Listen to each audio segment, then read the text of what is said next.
Class 11th के जितने भी विद्यार्थी वार्षिक परीक्षा में अच्छे अंकों से पास होना चाहते हैं तो ये वीडियो आप पूरा लास्ट तक देखें, क्योंकि इस क्लास में मैं आपके लिए ऐसे ही प्रश्न लाई हूँ जो एग्जाम में आपसे पूछे जाते हैं।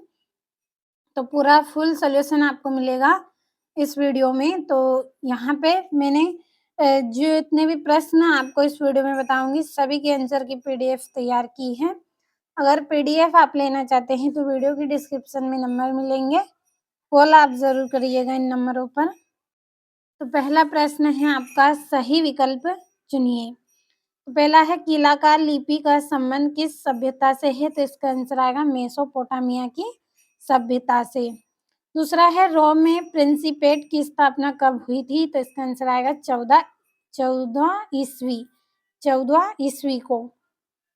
तीसरा है, कुबलाई खान कौन था? तो चंगेज खां का पोता था ये कुबलाई खान। चौथा है, मार्टिन लूथर कौन थे? तो एक महान धर्म सुधारक थे।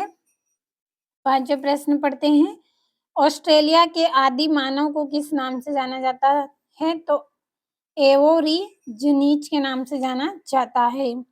छठा है, मेजी सरकार किससे संबंधित है? तो जापान से संबंधित है। दूसरा प्रश्न है आपका, रिक्त स्थानों की पूर्ति कीजिए। तो पहला है, हम्मुराबी प्रदेश का प्रमुख शासक था? तो किसका? बेबीलोन का। दूसरा है, चंगेज खान का प्रारंभिक नाम डेडेस था? तेमुजीन। तीसरा है, मंगोल सेना की सबसे बड़ी सैन्य इकाई को डेडेस कहा जाता है? तो तुमन कहा जाता है। चौथा है, चर्च के सर्वोच्च पदाधिकारी को डेडेस कहा जाता था? तो क्या कहा जाता था? पोप कहा जाता था। पांचवा है, 1498 ईस्वी में डेडेस देश का यात्री भारत आया था? तो पुर्तगाल आएगा इसका। छठा है, कैनबरा डेडेस की राजधानी है? तो किसकी राजधानी है? ये ऑस्ट्रेलिया की राजधानी है। तो ये आपके रिक्त स्थान हो गए हैं। अगला प्रश्न है जिसमें सही जोड़ी बनाइए। तो पहली है पोम्पई, तो इसकी जोड़ी आएगा रोमन साम्राज्य का एक नगर है। दूसरी है दिनारियस, तो इसकी जोड़ी रहेगी चांदी की मुद्रा। तीसरा है याम, तो इसका आएगा हरकारा पद्धति। चौथा है गहार्डस मार्केटर, तो इसकी जोड़ी रहेगी बेलनाकार मानचित्र। पांचवा है टॉमस मूर, तो इसका आएगा यूटोपिया।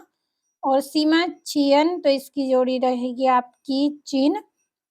और कंफ्यूशियसवाद, तो इसकी जोड़ी रहेगी आपकी सातवीं जोड़ी रहेगी चीनी इतिहासकार। तो ये यहाँ पे आपकी जोड़ी रह गई है, तो यहाँ पे टिक कर देती हूँ मैं।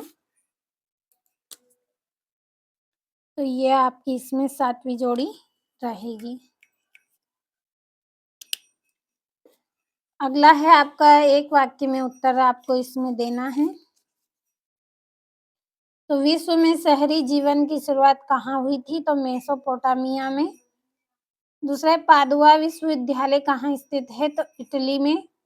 तीसरा है, यायावर शब्द से आपका क्या सही है? तो घुमक्कड़ी। चौथा है, चर्च के सर्वोच्च पदाधिकारी को किस नाम से जाना जाता था? तो पोप नाम से।